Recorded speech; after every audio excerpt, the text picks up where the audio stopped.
Terjawab sudah alasan Putra Mahkota mengundurkan diri dari jabatannya, tidak lain bagaimana agar bebas membantu untuk jadi gubernur. Terbukti pasca mundurnya dari jabatannya langsung tancap gas belusukan ke Semarang. Halo guys, kita kemarin mungkin sempat bingung ya, kenapa kok Gibran tiba-tiba mundur dari wali kota Solo. Ternyata ini jawabannya. Ya, terjawab sudah apa motif Gibran mundur dari jabatan wali kota Solo meninggalkan rakyatnya. Ya semua tak lain demi sang adik dan kelompoknya. Kemarin waktu belusukan di DKI ternyata elektabilitas adiknya cuma 1%. Belum lagi banyak juga orang yang protes gitu ya. Kenapa kok wali kota Solo sibuk belusukan di DKI Jakarta? Nah sekarang dia belusukan di Semarang bersama dengan teman satu kubunya yang kemungkinan akan maju di Pilkada Semarang. Ya dan nggak ada yang bisa protes kan, karena sekarang sudah mundur dari jabatan wali kota Solo. Dan saya rasa ini sekaligus juga untuk membantu adiknya yang kemungkinan akan memilih Pilgub Jawa Tengah. Karena sepertinya ya kurang laku lah di DKI Jakarta. Dan yang lebih parah lagi kan kemarin ini kita dengar Gibran nggak mau menolak mundur dari jabatan wali kota dengan alasannya untuk menjalankan tugas ya, dan kewajiban sebagai wali kota dulu sampai selesai hingga nanti pelantikan. Tapi nyatanya masih ada waktu 4 bulan sudah mundur. Masih ada 4 bulan dari pelantikan, tiba-tiba mendadak mundur dari jabatan. Kok sepertinya kita familiar ya dengan yang seperti ini. Pagi A, sore B. Ya, semoga saja orang-orang Jogja bisa lebih bijaksana menyikapi politisasi seperti ini. Karena cara-cara ini sepertinya sama persis seperti yang dilakukan oleh Pak Jokowi saat mengobrol bansos untuk menaikkan suara anaknya waktu Pilpres kemarin gitu ya. Nah, karena tim pencitraan pasti akan bekerja total agar semuanya tampak natural. Sementara itu di DKI, sang adik sudah belusukan, dibantu sang kakak, rajin sholat Jumat, dikawal ormas gitu ya. Dan yang terakhir itu sampai menemui dan PKS ya, menggoda PKS, meminta PKS yang mengajukan kader sendiri sebagai cagup DKI yang mungkin juga untuk menjegal Pak Anies gitu, karena surveinya cuma 1%, kalah jauh dari Anies dan Pak Ahok. Nah sementara di Jawa Tengah jagoan Gerindra ini dijadikan wamen. Nah kebetulan wali kota Semarang kader lawan jadi tersangka. Jadi pesaing sudah disingkirkan. Lawan mendapat masalah dan jalan makin terbuka. Ya semuanya akan dicoba untuk menciptakan peluang dan kemungkinan dengan segala macam cara.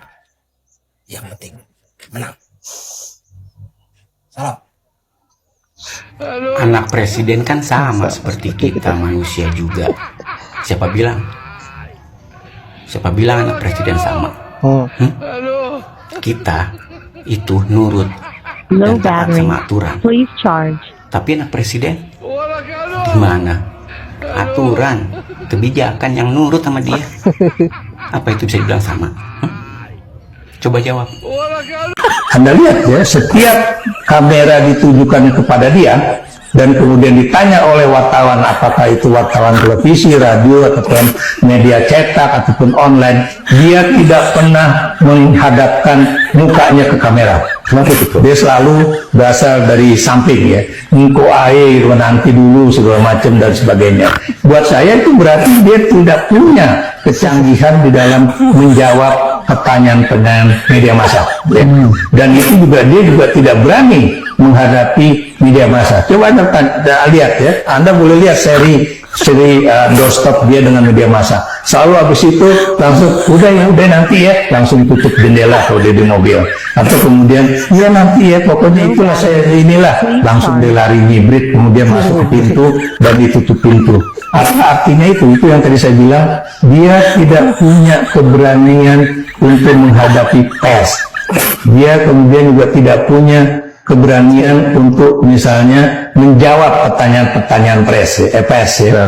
Dan apa artinya itu? Bagaimana kalau dia menjadi wakil presiden atau calon wakil presiden kalau kemudian nggak berani menatap mata orang, nggak berani menatap mata para jurnalis, dan juga nggak berani menjawab pertanyaan-pertanyaan pers ya. Karena Anda tahu seorang politisi ya, itu Anda akan juga dilihat kapabilitas Anda dalam berkomunikasi politik ya. Karena Anda tahu yang namanya komunikasi itu, politik itu adalah siapa mengatakan apa, melalui saluran apa, dan bagaimana dampaknya. Nah, kalau kemudian itu ada pers, ada TV, ada media berbagai macam itu, kalau Anda kemudian nggak berani apa yang menjawab pertanyaan pers, lalu kemudian bagaimana efeknya terhadap apa namanya itu orang yang menerima pesan itu? Yo, sudah 29 juta lowongan pekerjaan yang seharusnya sebelumnya itu dulu kan nggak salah bapaknya ya 10 juta lowongan pekerjaan. Nah sekarang kan anaknya 19 juta lowongan pekerjaan, mana? Kalau kamu nengok ada orang dewasa masih ngoleksi mainan anak-anak, masih ngerakit Tamiya, bahkan sampai bawa ke ruang kerjanya, jangan dihujat. Barangkali dia lagi ngalami yang namanya kidal. Apa itu kidal? Istilah ini pertama kali dicetuskan oleh psikolog Jim Ward Nichols dari Stephen Institute of Technology, New Jersey, Amerika Serikat. Berasal dari kata kid dan adult yang berarti orang yang berumur dewasa, tapi masih senang menikmati kebiasaan anak-anak. Kalau kata Kompas.com, fenomena kidal itu nggak ada hubungannya dengan kecerdasan seseorang. Tapi bisa disebabkan oleh ekonomi orang tuanya yang mapan dan persaingan kerja antar laki-laki dan perempuan. Atau kalau menurut Profesor Psikiatri dan Psikologi University of Pittsburgh, Bu Beatrice Luna, orang yang mengalami fenomena kidal ini pas remajanya kurang main. Jadi pas usia dewasa, dia balas dendam tuh. Dampaknya apa? Kalau menurut dosen psikologi Unisa, Bu Ratna Yunita, kalau fenomena kidal ini terus dilakukan oleh yang bersangkutan, maka akan berdampak bagi sikapnya dalam mengambil keputusan. Bayangkan misalnya kalau dia jadi presiden. Pak, negara kita diserang, Pak. Mana mainan saya? Mana mainan saya? Ya Allah. Ya, itulah berbagai komentar netizen terkait dengan perilaku-perilaku licik dari sang putra mahkota yaitu Gibran. Dan saya kira Gibran memang tidak ada nilai positifnya di mata netizen. Ya memang tidak ada. Karena kelakuan Gibran saya kira sudah sangat keterlaluan. Hampir samalah gayanya dengan bapaknya yang tukang ngibul. Prosesnya dalam dunia politik sangat busuk. Mengobrolkan aturan-aturan yang ada di negara ini. Dan wajar jika netizen tidak pernah berhenti untuk mengkritisi Gibran dan bahkan menghujat Gibran karena perilakunya sendiri yang memberikan contoh yang buruk terhadap rakyat Indonesia. Baiklah sahabat-sahabat, saya kira hanya itu. Terima kasih sudah menyempatkan diri untuk menonton dan semoga ada manfaat dari video yang saya akhiri dengan ucapan wallahul muwaffiq ila aqwamit thoriq. Assalamualaikum warahmatullahi wabarakatuh.